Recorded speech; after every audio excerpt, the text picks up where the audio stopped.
আজ সন্ধ্যাবেলায় টিফিনে হবে চিকেন স্প্রিং রোল।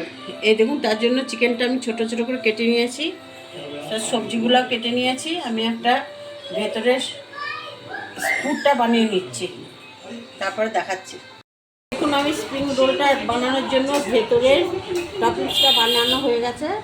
এবার আমি দেখুন পাতলা পাতলা করে ওগুলো দেখাও, রুটিগুলো বানিয়ে নিয়েছি। এবার রোলটা আমি বানিয়ে নেব। এবার দেখুন আমি রোলটা বানিয়ে নিচ্ছি। স্টফিংটা বেশি করে দিয়ে দিই ভেতরে।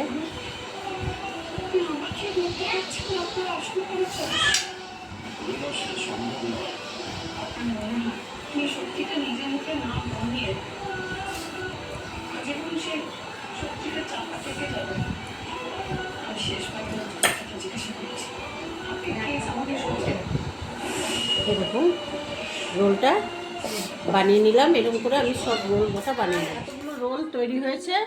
এবার রোলগুলো আমি ফ্রাই করে নেব।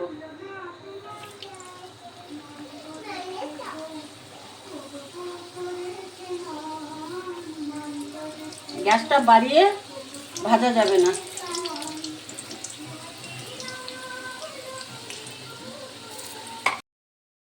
দেখুন আমার রোলটা একদম ভাজা হয়ে গেছে। পরে আপনাদের কেটে দেখাচ্ছি ভেতরটা কেমন হয়েছে। রোলটা কেটে দেখাচ্ছি কেমন ক্রিসপি হয়েছে। আর প্রত্যেকটা ভেতরে দেখুন, এই দেখুন। আর আমার নাতি খেয়ে বলবে কেমন হয়েছে।